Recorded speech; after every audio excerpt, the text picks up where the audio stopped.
life. I was rooted in sin. I was deep in transgression. I am mercy rewrote my life. I was rooted in sin.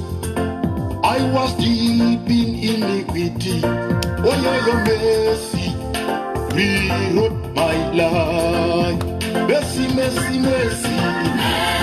Mercy, mercy, mercy, mercy. Mercy, mercy, mercy. Oh.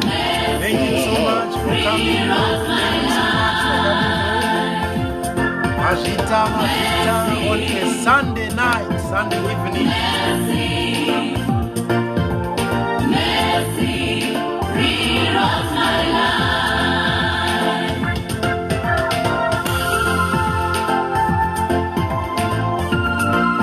Mercy rewrote my life. Kagadzirirwa upenyu tsitsi dzake paCalvary. Vaswera sei kuti zvino muri kutibata muri kupi? Let us know. Day number 13 or 14. Vari kutiyambudza one more day to go. The journey was not easy. The was not easy. But one thing I know, mercy rewrote my life. Bottom I left was side, destined for death. click on the share I button. was heading to hell. Rewrote my life. Oh, mercy, Press mercy, the share mercy, button, press the share. You won't miss anything. oh, mercy, mercy, Before we mercy, leave. mercy. Oh, Where? yo, yo, yo, yo. Where are you watching from? Maenda here kuchurch, maenda kuchurch nasi. Muri kupi, muri kutaripi. We may also need to know as you are sharing, as you are preparing on the way.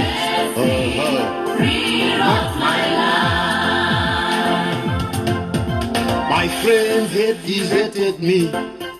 My family written me off.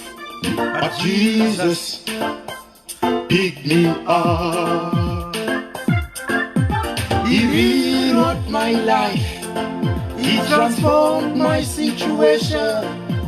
Oh, mercy rewrote my life.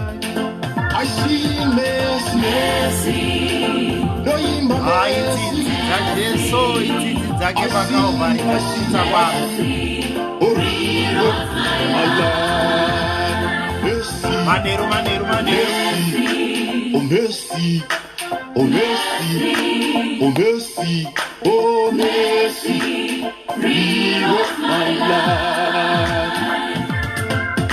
Press the share button, click the share button. Bottom left side of your screen.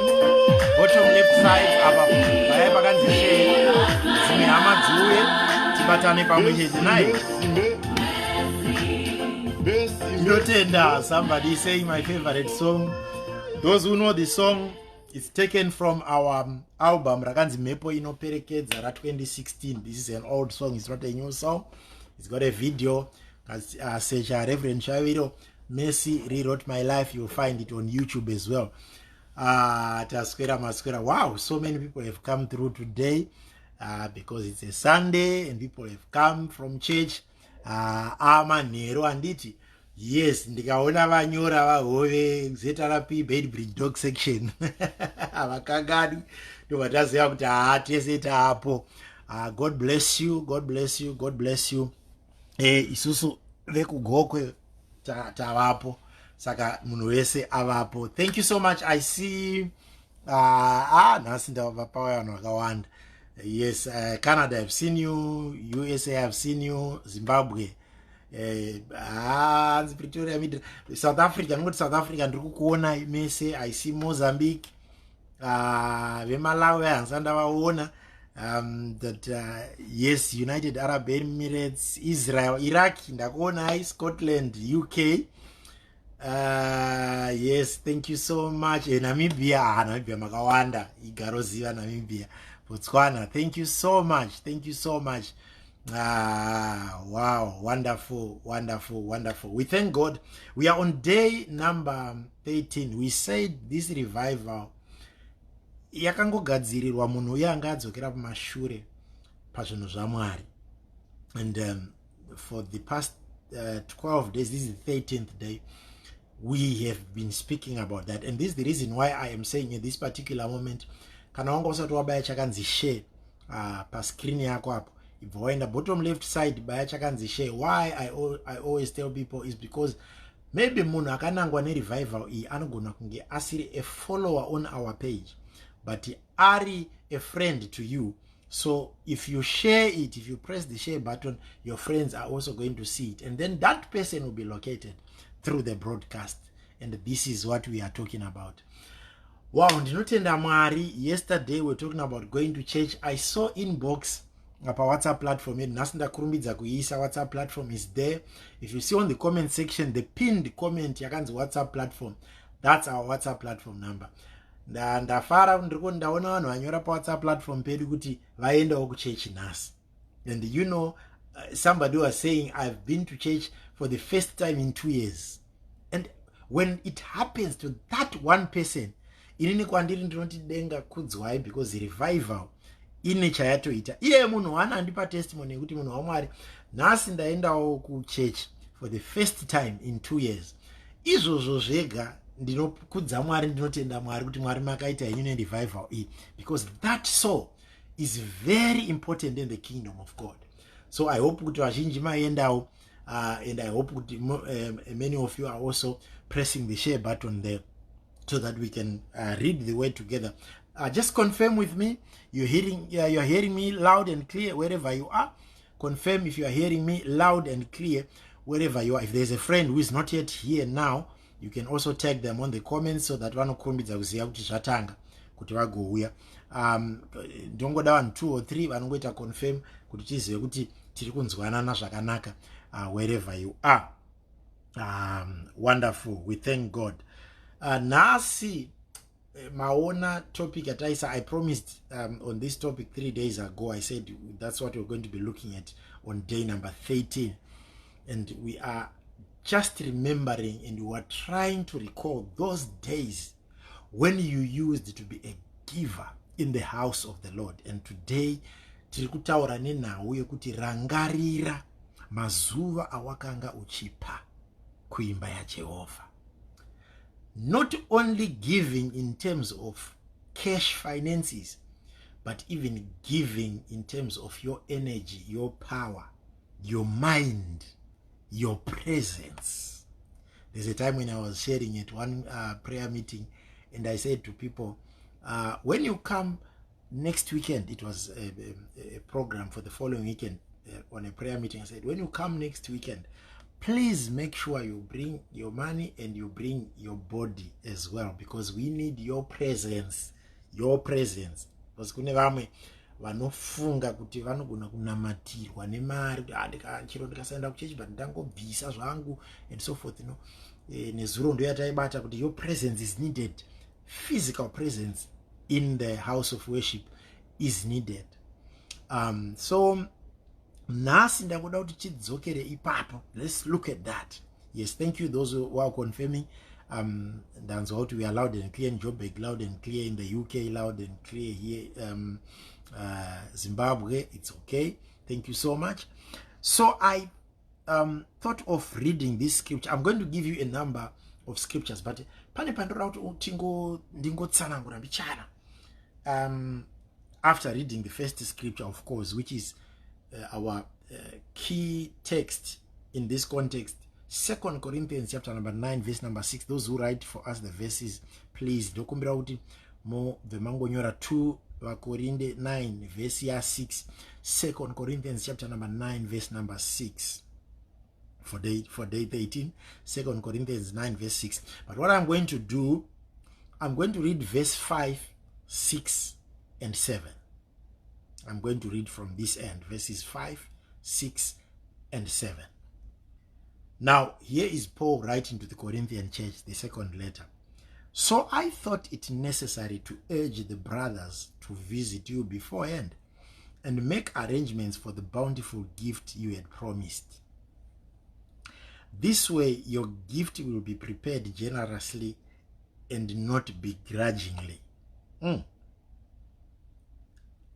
Remember this, whoever sows sparingly will also reap sparingly, and whoever sows generously will also reap generously.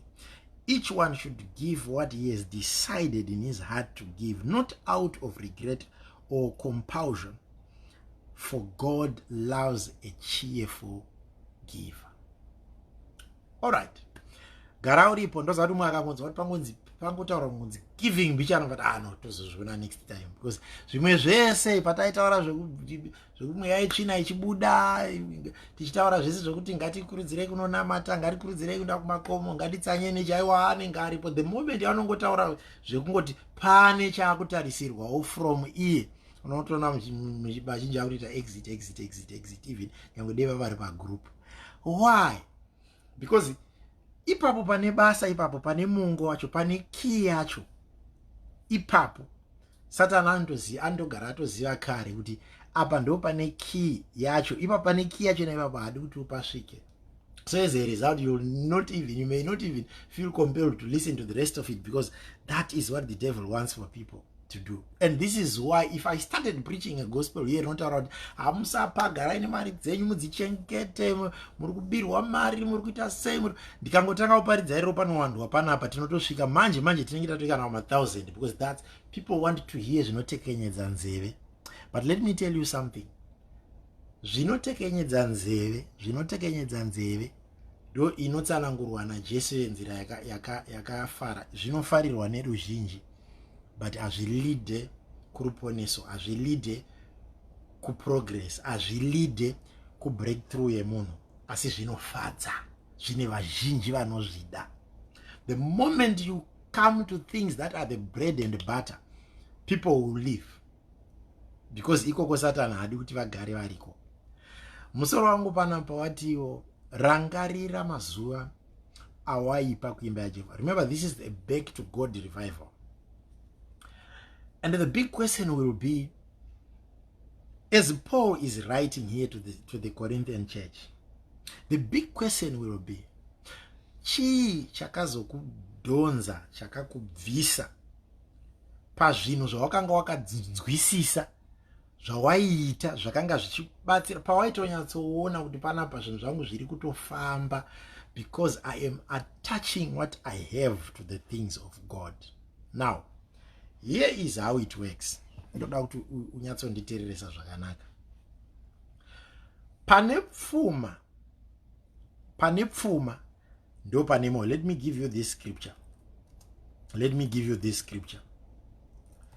I think network, it might not be my network, it might be network on your side. I see one or two people writing about network. Please check the network on your side as well. It might be where it might be a challenge where you are, not where we are here. We are right, so you may need to make some adjustments.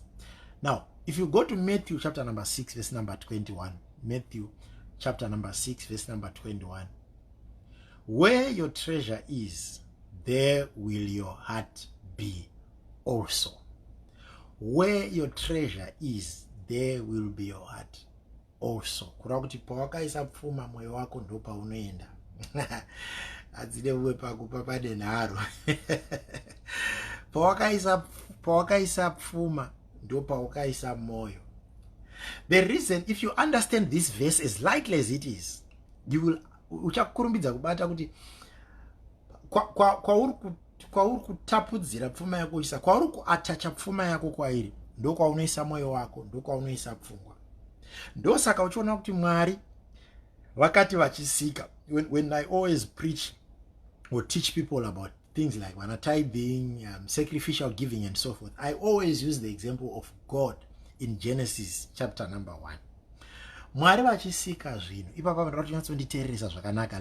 Listen carefully to this one. When God created, he placed man in the garden. Mugarden maakagadzika munhu, mugarden reEden, ndobva aisa miti, muka nezvimwe zvakasiyana siyana. And then Adam was asked to tend the garden.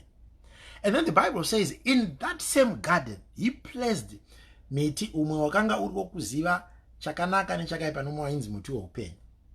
But muti wekuziva, the tree of knowledge of good and evil, uchibereka michero, wakazosvika pakuti at the end, hapaso pane nyaya yedu but ndinoda kuti ngopamhanya, at the end Eve ended up afurirwa nenyoka, and then she ate from a fruit from the tree which was forbidden and then gave it to Adam. Now this is how it works.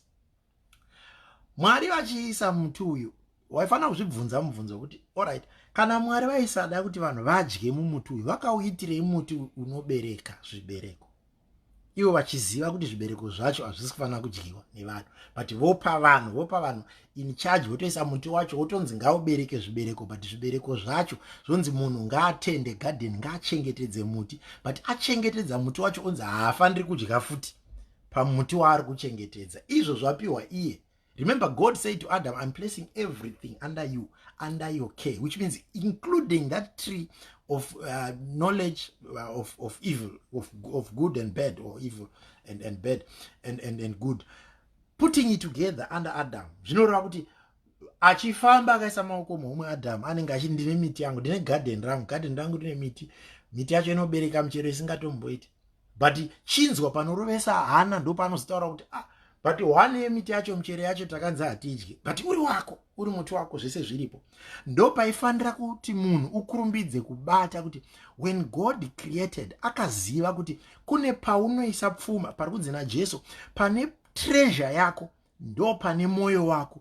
Mwari vachida kubata moyo wako, vanoti ipapo paita treasure in your life, treasure iyoyo part of it ngaiwe kusapota basa rangu. Pairi kuenda kunosapota basa rangu, it means kuti iwewe pfungwa dzako nokuti pane moyo, pane pfuma ndo pane moyo. Saka kana wanoisa uku nemoyo wako, chikamu chawo chakutapudzika kuzvinhu zvaMwari, you are focusing there because kune zvako zvawakaendesako. And when God created, ndobva vaisa muti pasi paAdam unobereka michero, but michero yacho onzi usadya. Vakaedza kudzidzisa munhu kuti even out of what I've given you, pane chimwe chikamu chisingafaniri kubatwa, chinofanira kungosiwa chiripo, uchichichengetedza, uchichita tend, but achidyiwe newe. Ndize kana zvikanyatsozobuda zvakanaka. Usati waenda kwese kwatakutaura kuti vana Abrahamu akazopa chegumi chake, ane akazopa chakati, vana Solomoni akazouraya mombe, usati watomboenda kwese ikoko, Mwari vakanga vatodzidzisa munhu chidzidzo chokuti pane zvandinenge ndakupa kuti ndirambe ndakabata moyo wako, kune zvimwe zvauchaita tend for, but zvisiri zvauchashandisa iwewe, zvauchaita tend for, zvichangogarira kushandiswa nedenga, zvauchaita tend for, but zvakapiwa kwauri naMwari. I don't know if you are getting it right there. There are things that we have. Iwewe pachako, where you are right now, you belong to God. Kana Mwari vakada kuti zvipere nhasi, vanhu vanorara vakubata maoko kumba kwenyu, nedzoi, vakada kuti zvipere nhasi, which means kuti even your life belongs to God. And then God gives you the breakthroughs. Remember topic yedu tati kumusoroko, rangarira mazuva waipa Mwari. Your life belongs to God. And the things that you have, they are coming from God. The breakthroughs that you have are coming from God. Mabasa acho auri kumukira izvo zvipana ari kugatsira kumukira kubasa mangwana kuse kutoenda ikoko uri mupenyu ndiMwari, oxygen yacho ndiMwari, kwauri kuenda ikoko kunosenza uri energy yacho ndiMwari. Pavacha decide kuti vari kuda kukupa zvakaita sei, whether macustomer ari kuya kubusiness rako kana kuti kubasa kwauri kushanda, and whatever you're doing, everything that is around you, when you look around, pawakarara, pawakagara, chauri kudya and so forth, it's God. So God provided unto Adam everything, but at the same time, ndobva vatomupa concept yekuti even ndakupa everything, there is a part which you will tend for, but which you will not use. Ipapo ndo panorambwa nehama dzakawanda, ndo pari kuita kuti vanhu vazhinji tizofoira, ndo patiri kubonderera ipapo pakusaziva kuti kunyange chiri mumaoko ako, kune chimwe chiri mumaoko ako chisingafaniri kushandiswa newe, but chiri mumaoko ako, ende wachipiwa futi naMwari in those hands. And this is my simple explanation about giving. It's not even about kuti ndikazopa ndakazoenda last week ndikanopa zvinhu but patopera about 2 weeks or papera 3 weeks but hapana chandiri kumboona. It's not even chauri kuona chiri kuitika. God has already done his part. Who can tell me right now pano vakaniteerera kuti pana asiri kuona kubata kwaMwari in your life, including the air that you are breathing right now, which means that on his part God has already done. But the misconception that we have, the misconception that we have at the moment, ndeyekufunga kuti God owes us. Saka ndinoti kana ndikatora zvandiri kutora ndichienda kunosapota basa raMwari nazvo, ndichienda kunopa kubasa raMwari ndofunga kuti no, God actually owes me something. Saka nhasi ndikaenda ndikanoisa $10 yangu kuchechi, ndiri kutotarisira kuti panofanira kutoita something in return. God must give me something in return because ndiri kupa basa rake. Ndo pauri kuona vazhinji vakanditeerera iko zvinezvi vasisapi kubasa raMwari. Havachabvisi zvipo zvavaibvisa, zvegumi zvavaibvisa havachabvisi, havachabvisi maoffering avaibvisa, whatever support yavakanga havachabvisi. Ukamubvunza anokupindura mumhinduro 1 yokuti ndakamboedza zvekupa kuchechi izvi but hapana chandakaona chazvakabhadhara. That's the answer ine munhu. Vanhu vakawanda vakaniteerera izvo kuti hapana chandakaona chazvakandipa, ndakamboedza zvekupa kuchechi here, taipa takatovaka cheche pakati, takatobvisa zvakati vafundisi, takanga tichivapa mari, takanga tichidi izvozvo zvekuti takanga tichidai chakaita kuti uregedze kuzozviita. Chiri kuita kuti even up to now, gore richitanga kusvika iye zvino hauna kana kobiri ratiraenda kwaMwari. Zvese zvinongori zvako. Chiri kuita kuti zvidaro ndechekuti wakafunga kuti God owes you. Wakafunga kuti Mwari ndiye akatokukwereta zvekuti ukatonopa uri kutarisira kuti kana ndatopa pane kamwe kachange kandiri kutarisira kuti Mwari vanofanira kuitawo chakati. And if God does not do that, then it means kuti kupa kwandaita is in vain, kana kuti it's useless. Nyamba tiri kuisa the cart before the horse. The order should be the horse before the cart, and that order iri pakuti Mwari vakatoita kare. And he is doing. The fact that you are listening to me right now, you are watching me right now on maziso ari kuona, and ipapapa uri kutotaipa netugunwe tunofamba nepfungwa dziri kutogaya dzichitofunga, umwe achaura kuti apa ndozoteerera mangwana apa izvo zvekuti uri kutondinzwa kudai. It means God has already done his part. You don't give because ungori nezvinhu zvaMwari zvaurida kupiwa chete. So no, but you give because God has already done his part. He has already done his part. He has already done his part. John 3:16, for God so loved the world that he gave his only son, that whosoever believes in him should not perish but have eternal life. God so loved the world that he gave. There's a connection between love and giving. Ndakambobvunza I think day number 7 ndikati iwe uri kunyatsodei chaizvo kuchechi iwo. Uri kuda Mwari here kana kuda zvinhu zvaMwari? Do you really love God or you love the things of God? Because a lot of people are going to churches because they love the things. Uri kunzwa kuti zvinhu zvangu hazvikufamba, ndoda chimwe chinhu chikafamba. You go there because unoda kuno, ndosaka uchizoti ukagara kana 2-3 months ukanopasinawo chimwe chimiracle chaitika wakunotsvaga pamwe futi, because you are following miracles and following things. Pari kuitika zvinhu ndo pauri kuda kuenda because you don't love God, you love the things that God gives. But God loved the world. He loved us to an extent that he gave his only son. He gave his only son, which means God has already done his part. Mwari vakatopedza kutofema kwaari kuita uko, Mwari vakatopedza. He's done with us. He's God. He's done with us. He's good with us. But iwewe manje, the problem yataa nayo isusu yaye kufunga kuti no, we actually go to give so that God can do.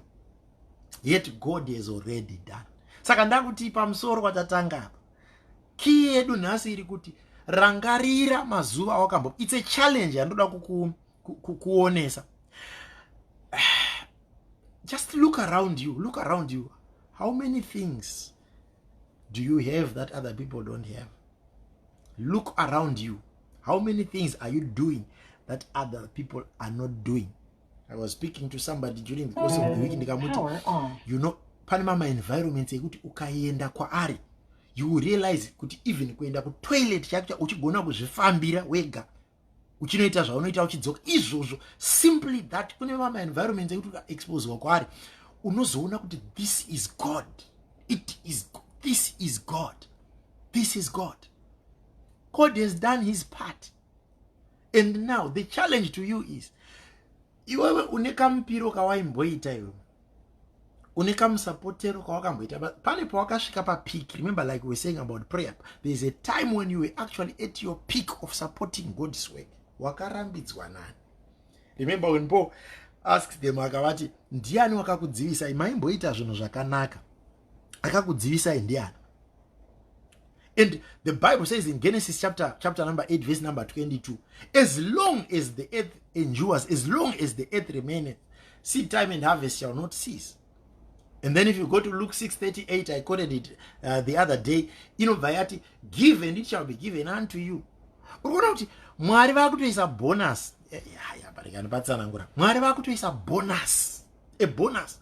Yokuti wakutonzi even ukauya ukapa ndichawedzera futi ini ndakambokupa zvauinazvo izvozvo. Everything belongs to God. Everything that you have belongs to God. And then God is saying, out of what you have, my work, basa rangu inini rinotorine pamwe pari kutodawo zvimwe zvezvinhu zvandakakupa. A lot of people don't realize that you pray for breakthroughs in life whilst God is also banking on you to support his work. And as he banks on you to support his work, he opens doors for you. You pray for a visa, you get it. You pray for for some papers, documentation, immigration, whatever, God opens it for you. You pray for whatever that you're praying for, God opens it for you. You pray for a promotion, God opens a promotion line for you. You pray for a job, God opens that line for you. And do you know the reason why God is doing that? He is placing you in his garden like Adam. And he knows kuti ndikamupawo izvi inini kubasa kwangu kumba kwangu pakunenge kwakudawo zvinhu ndiri kutrusta kuti kune vanhu vandakaita stewards of my things, people who keep the things that I have given unto them. And out of what I have given them, when my house needs a percentage, when my house needs a 10% or a 20%, a 30%, whatever it is, when my house desires that, or my house is in need of that, ndine munhu wandakapa promotion arikufana kuita take care of that. Ndine munhu wandakapa breakthrough yekucrossa maboard arikufana kuita take care of that. But that person now goes back to God and says, Mwari makandivhurira zvenyu madoor, but indofila kuti every cent belongs to me. Kana ndatozoshayawo ndazodii kana pasarawo change tozoona kuti zvekuchange toita sei. Unenge, time yatanga tichikura tiri kumareserve, sometimes the parents would go into town and then they buy some sweets or whatever that they bring when they go into town, and then they bring it to us. Vati unzira pamwagona kupa mukoma mukuru onzi chipawo vamwe. That's exactly what God is doing to you now. Onzi chipawo vamwe masweets. Saka mukoma mukuru aizotora overenga tiri vangani, tiri 10, masweets mangani 20, saka toita 2 mukoma ugovera. Mubereki paari kusira mumaoko amukoma, iye afamba atsvaga wapoera. Kana atosira mukoma unzi vakomana govanai, kana kuti vasikana pananai zvinhu zvadaya nazvo izvo, mubereki otopinda kana mumba akutoita something else. This is exactly what God is doing. But do you know what we are doing to God?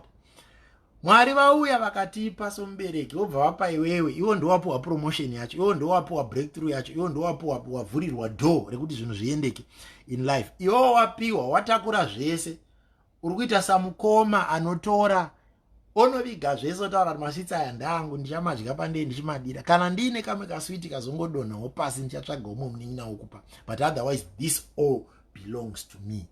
That's exactly what you are doing to God.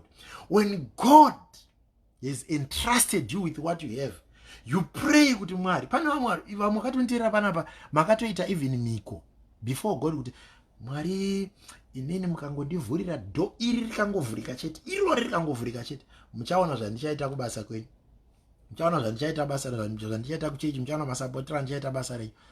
But what have you done up to now? That's the big question. You are behaving like the big brother who gets it and then keeps it to himself everything. Mwari avagoni kuuya. Ora ngatimbotara a general picture giving chaiyo kupanherera chirikadzi navo vanotambura. God will not come and send angels to build churches. No, hamungomuki makuseni muwana chechi yakavakwa nevatumwa chero iri yaMwari. God does not come and send angels to give blankets to the poor who are on the streets. No, he doesn't do that. God does not come and give food to the beggar who's on the street. No. God does not come and pay school fees for somebody ari kushaya school. Mwari havadzike makuseni motonzwa kuchikoro kutonzi kune receipt yakasiyiwa yaMwari kunobhozi Mwari vakasara vachizosvika neziro manheru vakabhadhira mafizi evana 20. God does not do that. God has entrusted people. He works with people. That's his principle. That's his order. Mwari vanoshanda nemuvanhu. And how does he do that? He blesses people so that they are able to be a blessing unto others, not only unto other people, even unto his work. Meaning to say, madoo akavhurika paupenyu hwako, madoo nemawindo ari kupinda nawo pfuma ichiuya mulife yako. Mwari havasi kutarisira kuti zvese izvozvo ndezvamukoma vakuru chete. God has made you the big brother, the big sister. Whatever is coming your way, please, in the name of God, I beg you, rangarira kuti kune kwazviri kubva kunoda kunotendwa. I don't know if you got the scripture very well. Paul akuti panapa, whoever sows sparingly will also reap sparingly, and whoever sows generously will reap generously. Each one should give what he has decided in his heart to give. Handisi kuti tingada Mwari vakaita sei, tingada baba vakaita sei. Apa ndakutopedza handisi kana pano wandiri kuchallenge, kana pana ari kubatwa, kana wandiri kuprofita mulife yake. But God is saying each one should give according to what is this kind of a God, this kind of a father who will supply you everything. Vapedza kukupa obva kudza kuti chifungawo iwewe zvaunoda, iwewe zvauri kuda iwewe. But I've already taught you kuti haisi michero yese yandakupa inodyiwa newe. Kune imwe yaunofanira kusiya. The same principality who is giving you life, the same principality who is giving you oxygen, the same principality who is supplying you, the same principality who is fighting against your enemies, who is defending you, wakarara, but zvinoitika usiku wakarara uzi kuti zvi. The same principality who is doing that, okuti paunozomuka waenda kubasa vakazokurangarirawo kubasa kwako, usazokanganwawo kurangarira basa rangu. And this is what Paul is saying. Paul oti panapa, ndatotuma vanhu kuti vatouya kuzogamuchira chipo chenyu sezvamakareva, but ndapanguva yakareba so that hakuna munhu unoitwa nokumanikidzwa, nokuti God will not force anyone. I've heard people preaching against zvinhu zvinenge vanatithe, zvinhu zvinenge maoffering, maseed and so forth and so on. And I say to myself, do we really need to preach against it? It has to come from the heart. So a person decides on their own. Munhu anozvimiririra. Mwari vari kupa each person an opportunity to attach whatever you have to the things of God. You were doing that before. This is what you were doing. And you know how God carried you because he entrusted you with the little things. Do you know why Anania and Sapphira vakazofa? They made a pledge according to the scriptures. Acts chapter 2 and 3. Uchaona kuti vanhu vaita mapledges ekuti inini ndine chakati zvonamatirwa, kana zvanamatirwa Mwari vozarura mabuyers, Mwari vozarura chinhu and as they were selling, then they would distribute and give. Vana Anania naSapphira votaura kuti isusu tichori a piece of land yatatopa kuzvinhu zvaMwari. Mwari vozarurawo mabhaya kana yakatengwa nani. Bhaibheri harina kunyora kuti zvakatengwa nani, but tinoziva kuti yakatengeswa. Zvakanga zvirimo zvakawanikwapo, zvakabuda ipapo, zvichifanira kuenda kuimba yaMwari because they had pledged to do that. And because of that, because God had opened the doors for them, ndobva vatadza kunoita remit, to be trustworthy, to remit what they had pledged and what they had promised. Then they died. Avana kufa kwavo chaiko hakusiko kufa kuti mari yakashota kana mari yakaita shoma. Kufa kwokuti makashandisa Mwari kuvhura madhoo, but mavhura madhoo kuti muchiuya nezvamakavimbisa Mwari hamuna kuuya nazvo. Remember Hannah promised kuti I'm going to give Samuel mwana wangu kana Mwari mandipa asati ane pamuviri. Kana ndikaita pamuviri ndikaita mwana iye ndichamudzosa kwamuri Mwari. Imagine if Hannah had not done that after receiving Samuel. Apromisa kuti mwana uyu kana ndadaro ndomunza umbamenyi, and then Hannah obva amuchengeta kumbotaura kuti aneda. Imagine the challenges that Samuel would go through, or even Hannah would go through, because of the promise that was made to God. And right now, as we are coming to an end, I want to challenge somebody. There are people here vakati Mwari nini ndikango passport yangu ikangobuda chete muchaona zvandichakuitirai. Mwari nini if I cross ndikangopinda munyika yakati muchaona Mwari zvandichakuitirai. Mwari ikoko kwandiri kuenda kunyika kundikangowana basa chete muchaona zvandichakuitirai Mwari. Mwari kana akangopasa mwana wangu muchaona zvandakakuitirai Mwari. Ndo pane topic yedu kuti rangarira. Remember the words that you were saying to God before you got what you are getting right now. Chizvibvunza mubvunzo wokuti so far ndaitei pazvinhu zvose. Before we pray, ask yourself a question. If I really acknowledge kuti zvinhu zvandiri iko zvino nezvandiinazvo iko zvino zvakabva kuna Mwari, ene ndakakumbira Mwari kuti mukatondivhurira madhoo aya muchaona mashandiro andichakuita mumba menyu, muchaona zvandichapa, muchaona zvandichaita semja. What have you done so far? Papa ndikutaura nemumwe munhu wokutoti haana kana kapisi kechegumi kakamboendawo kuimba yaMwari kana 1. Ndikutaura nemumwe munhu wokuti gore kubva richitanga, handichataura zvekumakore apfuura, ndakutaura zverino kubva January izvo ndakutopinda pahafu yegore June. Haana kana chimwe chete chakamboendawo kunosapota basa raMwari, not even 1. And you still want God to sustain you. You still go on your knees and you pray, God, protect my family. God, unotoisawo nemaprayer requests kuvanhu vaMwari kuti mufundisi tinamatireiwo vedu zvinhu zvangu hazisi kufamba, marriage yangu hazisi kuita zvakanaka, munhu waMwari ndikudawo marriage yangu ifambe, ndikudawo kuti chakati changu chiitike. You want God to be doing and doing and doing it. He has already done. And then he asks you to do one simple thing: support my work, give, tithe, offer. Not even everything that you have, but a part of what I have given to you. What God is saying, a part of what I have given to you. Support the work. Zvisina kumanikidzira munhu, zvisina unotodzwa kunzi sezvawanzwa. Just as you feel in your heart, God will love a cheerful giver. Never do it because unoda kuonerwa nevanhu. Never do it because hamfundisi vataura. Never do it because ndingakuita sendosarira. No. God is saying, from the bottom of your heart, whatever you feel like doing. This is a loving Father. Ungada baba wakadarika ipapo chirudzi.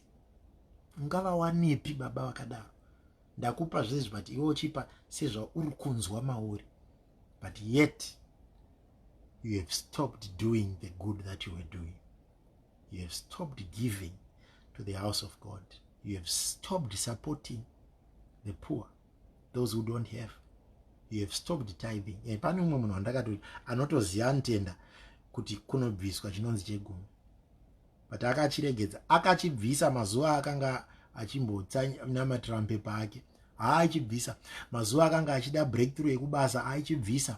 Mazuva akanga akuda kutanga business chegumi aibvisa, anga akatendeka. Mazuva akanga marriage chinetsa mumba nechi aiwa inochibvisa zvakanaka. But kubva pazvakangoita iye zvinezvi anenge ari busy kutsvaga mavhesi nendima dzinotaura nemaridzo dzinenge dzichitaura kuti musabvisa, ndodza anonzwa kuti yes uri kuona iyi, uri kuona. And akatoiwana iyoyo kuti usasapota basa raMwari, ndo yaanokurumbidza kuda kushare. Kunzwa kuve comfortable nekusapa Mwari, kunakidzwa. Ndikatanga kereke yangu panapa ndikataura kuti kunoku hakubviswe chipo, hakudiwa nhozaro. Yes, ndo church chaiyo. Kwete dzinobviswa mari nechini charanga chingoda mari. Wonzwa kuti uve comfortable nekusatenda Mwari nekuda kwezvavari kukupa. Mwari ngavatibatsire. Think about those days. Think about those times. Think about those moments. Think about what God has done for you. And as the scripture says, give, and it shall be given unto you. And God loves a cheerful giver. Consider that. If you've not been doing it, start doing it now. If you know God has given you what you have. If you were doing it and then you stopped because of certain reasons, just remember, like we said the previous days, you are doing it for the sake of God. You are doing it not for people. You are doing it for God. You are doing it for God. You are doing it for yourself, because ndiyo ukanzwa wakunzwa kuti vanhu vari kukanganisa vazodai saka ndichadi kupa ndichadi kuti, because what you are simply saying is you are not appreciative because of other people. But remember, it's not people who are giving you the oxygen or fame. It's not people who are giving you the breakthroughs that you prayed for. Rangarira zvawakanamata uchikumbira Mwari kuti uchazovaitira kana vakuitira. And where are you right now? What have you done? And what are you doing? This is my big challenge to you as we prepare to pray. Yanhasi iri kungoti rangarira pakwawaita kuzvinhu zvaMwari and go back to God. Go back to God. Thank him and see what he will even do for you. He will do more. He will do more. He will do more. Let us pray. Father, in the mighty name of Jesus, I glorify your name and I thank you for this word. Let it speak into a heart. Let it address somebody's inner being, that inner self that makes decisions in the heart. I pray, mighty God, let the Holy Spirit speak unto a heart. Raise cheerful givers for the things of the kingdom. Raise cheerful givers for the work of the kingdom. I pray, mighty God, remember somebody, touch somebody who is with us right now, who's listening right now, who's watching right now. In Jesus' mighty name I pray. Amen. Ndoda kutenda kuti kune munhu andinzwa. Kwana vhiki richipfuura, I don't know, this is the challenge that I'm going to give you. Ukaona week richipfuura, wagamuchira zvaunogamuchira, woshaya chaunoatacha kuna Mwari, kuzvinhu zvaMwari. Kaona mwedzi uchipera uchigamuchira zvaunogamuchira, but woshayawo kana chimwe chaunongoatacha to the work of the kingdom. You are distancing your heart from the work of God. And remember, where your treasure is, there your heart is. So each time yaunopedza mwedzi, wotopfuura utopinda mwedzi unotevera, hapana kana chawaatacha to the work of the kingdom of God. You are distancing your heart, because ikoko hakusisina treasure yako, saka nemoyo wako ikoko hausisiko, watoubvisa. Tichenjere kudzingirira pfuma, kudzingirira pfuma, tichikanganwa kudzingirira mupi wepfuma.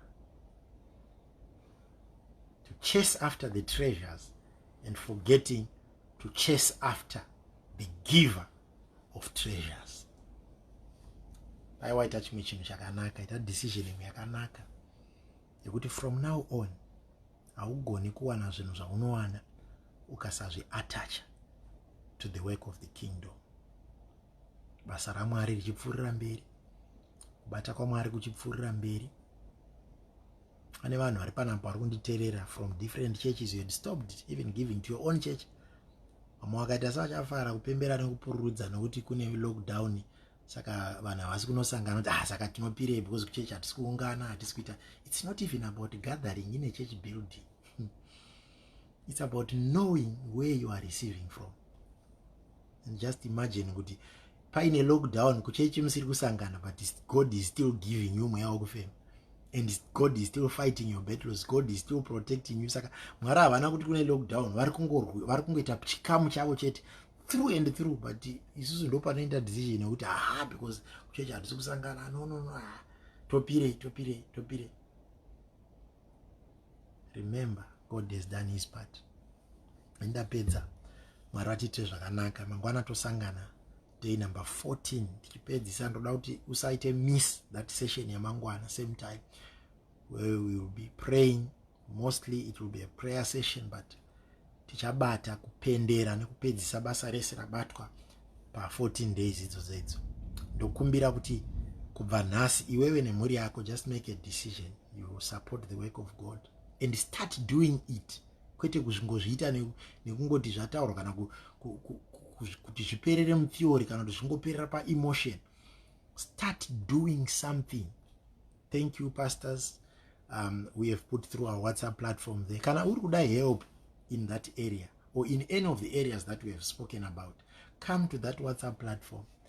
And kana paine pamwe pasara paunofunga kuti hausi kunyatsonzwisa pasiri very clear kana padini, just come to that WhatsApp platform yakanyorwa apo, number yakapinwa. That's a South African number, +27 7891 99381, +27 7891 99381.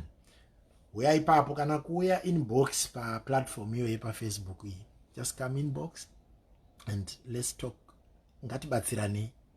Maybe uri munhu atotanga kuda kutoendawo kuchechiko zvino. I've received a number of people who have said unaoma ndoda kutotangawo kutoita zvekunamata, ndisinganamati nguva yese, but ndoda kutangawo kuitawo serious. Kana ndadzokerawo mashure but ndakuda kudzoka kuchechi manje and so forth. Maybe you are somebody like that. Come on that platform. Let's help each other. Or maybe you are somebody ari kuda kutosupporta basa raMwari, but you don't know what to do, you don't know where to do it. Because I know I've got some members here or some people here vari kuteerera broadcast iyo, vari kune dzimwe nzvimbo nedzimwe nyika dzokuti pamwe wacho hakutotenderwi kana kusangana vachinamata, kana kuti haana kana hama ikoko, kana kuti haana kana chechi yaanoziva kwaari ikoko, whatever, but ari kunzwa kuda kusapota basa raMwari.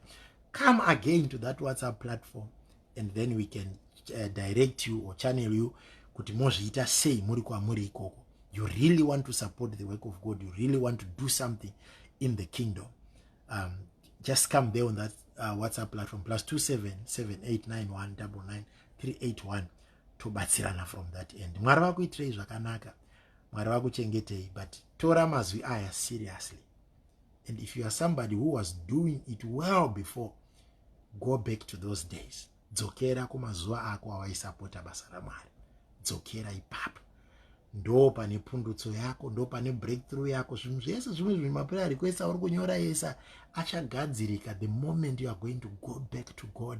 You are going to go back to your giving ways again without listening to people, but listening to God himself. May God help us. May God place in us a spirit of giving. Tizive chatiri kupira pamberi paMwari. God bless you. We love you so much with the love of God.